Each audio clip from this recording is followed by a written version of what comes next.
Queen of Sheba visits Solomon.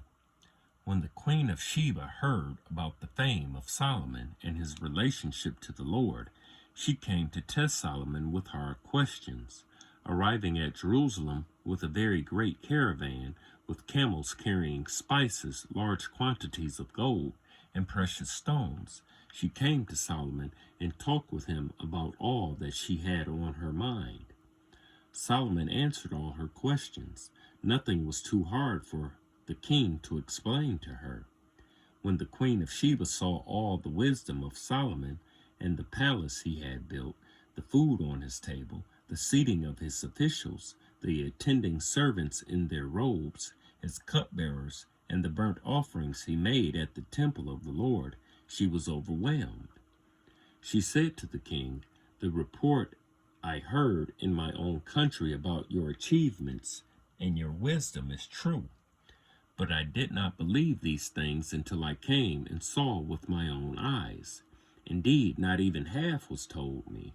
In wisdom and wealth, you have far exceeded the report I heard. How happy your people must be.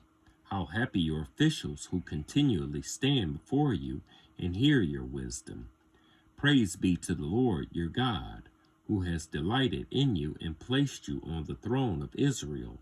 Because of the Lord's eternal love for Israel, he has made you king to maintain justice and righteousness." And she gave the king 120 talents of gold, large quantities of spices and precious stones. Never again were so many spices brought in as those the Queen of Sheba gave to King Solomon. Hiram ships brought gold from Ophir, and from there they brought great cargoes of almug wood and precious stones. The king used the almug wood to make supports for the temple of the Lord and for the royal palace, and to make harps and lyres for the musicians. So much almug wood has never been imported or seen since that day. King Solomon gave the Queen of Sheba all she desired and asked for, besides what he had given her out of his royal bounty. Then she left and returned with her retinue to her own country. Solomon's splendor.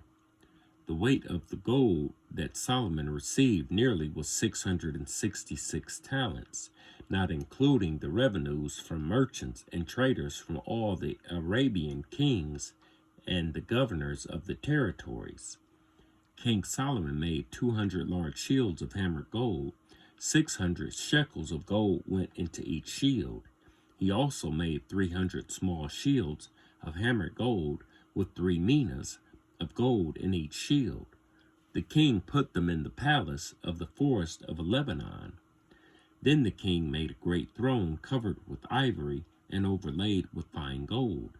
The throne had 6 steps, and its back had a rounded top.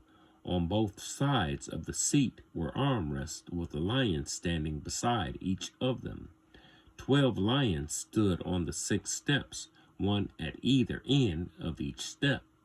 Nothing like it had ever been made for any other kingdom.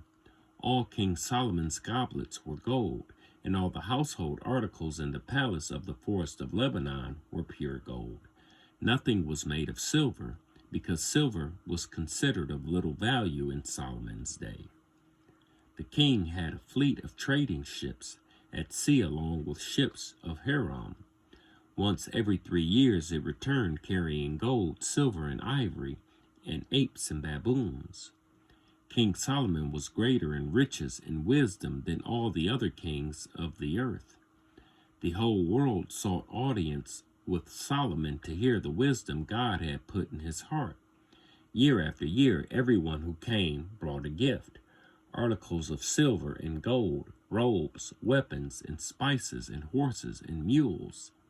Solomon accumulated chariots and horses. He had 1,400 chariots and 12,000 horses, which he kept in the chariot cities and also with him in Jerusalem. The king made silver as common in Jerusalem as stones, and cedar as plentiful as sycamore fig trees in the foothills. Solomon's horses were imported from Egypt, and from Q, the royal merchants purchased them from Q at the current price. They imported a chariot from Egypt for 600 shekels of silver and a horse for 150. They also exported them to all the kings of the Hittites and of the Arameans.